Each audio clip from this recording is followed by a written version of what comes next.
Party బలోపేతం కావాల్సిన చోట ధిక్కార స్వరాలు వినిపిస్తున్నాయా?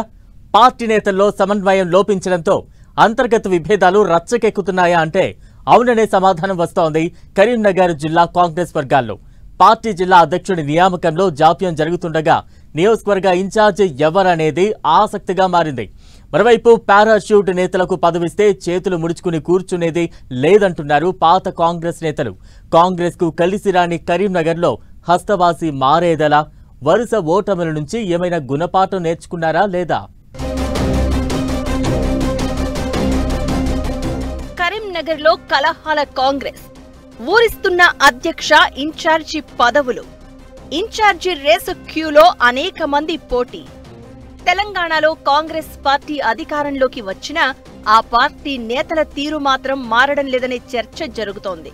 పార్టీ బలోపేతం కోసం వ్యూహాలు అమలు చేయాల్సింది పోయి అంతర్గత విభేదాలతో నాయకులు రచ్చ చేస్తున్నారు. ఇప్పటికే వరుస ఓటములతో డీలా పడుతున్న పార్టీలో నేతల తీరు మరింత డ్యామేజ్ చేసేలా ఉందంటూ కరీంనగర్ జిల్లా రాజకీయ వర్గాల్లో చర్చ జరుగుతుంది. పార్టీ కోసం పనిచేసిన నేతలంతా పార్టీ పదవులు, నామినేషన్ పోస్టులు దక్కుతాయనే ఆశతో ఎదురు చూస్తున్నప్పటికీ అవి అందని ద్రాక్షలా మారుతున్నాయనేది ఆశావహుల నోట వినిపిస్తున్న మాట. కరీంనగర్ నియోజకవర్గ ఇన్ఛార్జిగా ఉన్న పురమళ్ల శ్రీనివాస్ డీసీసీ ఆఫీసు వేదికగా మంత్రి పొన్నం ప్రభాకర్ను ఉద్దేశించి చేసిన వ్యాఖ్యలతో ఆయనపై పార్టీ క్రమశిక్షణ కమిటీ వేటు వేసింది. దీంతో నియోజకవర్గ ఇన్ఛార్జ్ పదవి కోసం ఆశావహులు తీవ్రంగా తమ ప్రయత్నాలను మొదలుపెట్టారు. ఇక డీసీసీ అధ్యక్ష పదవి నియామకంలోనూ జాప్యం జరుగుతూ ఉండడంతో ఇంకెప్పుడు తమకు భర్తీ పదవులు దక్కుతాయంటూ అధిష్టానంపై ఆశావహులు అసహనం వ్యక్తం చేస్తున్నారట. కరీంనగర్ ఎంపీ అభ్యర్థిగా పోటీ చేసిన వెలిచాల రాజేందర్ రావు డీసీసీ పదవి కోసం పోటీ పడుతున్నారు. అయితే ఆ పదవిని ఇప్పట్లో భర్తీ చేసేలా లేరు అనుకున్నారో ఏమో కానీ ఇప్పుడు కరీంనగర్ జిల్లా ఇన్ఛార్జి పదవిని ఆశిస్తున్నారట. ఇక ఎమ్మెల్సీగా పోటీ చేసిన ఆల్ ఫోర్స్ విద్యా సంస్థల అధినేత నరేందర్ రెడ్డి సైతం ఇన్ఛార్జి పదవి రేసులో ఉన్నారట. నియోజకవర్గం ఇన్ఛార్జి పదవి దక్కితే వచ్చే ఎన్నికల్లో పార్టీ అభ్యర్థిగా ఉండొచ్చనే ఆలోచనతో ఆ పదవి కోసం పాత కొత్త నేతలు తీవ్రంగా ప్రయత్నిస్తున్నారు అన్న చర్చ వినిపిస్తోంది. వెలిచాల రాజేందర్ రావుకు డీసీసీ పదవి ఇవ్వాలని పలువురు కార్పొరేటర్లు ఏకంగా గాంధీ భవన్కే వెళ్లారట. తనకు ఇన్ఛార్జి పదవి ఇప్పించేందుకు మద్దతివ్వాలని రాజేందర్ రావు నేతలను కోరుతున్నారట.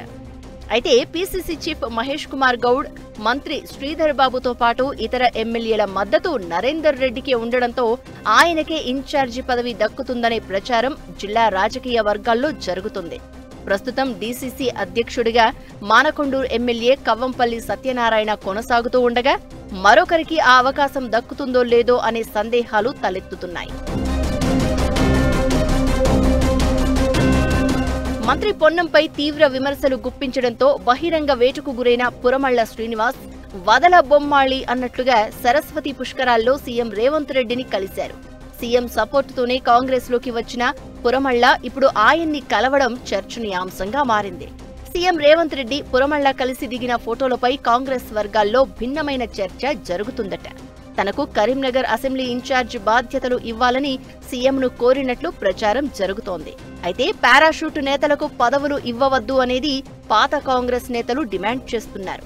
పాత కొత్త నేతల మధ్య పంచాయతీ కొనసాగుతూ ఉండగా పార్టీ పదవులు ఎవరిని వరిస్తాయో అనేది ఇప్పుడు ఆసక్తిగా మారింది. గత 2 దశాబ్దాలుగా జరిగిన ఎన్నికల్లో కరీంనగర్ అసెంబ్లీని కాంగ్రెస్ గెలుచుకోలేకపోయింది.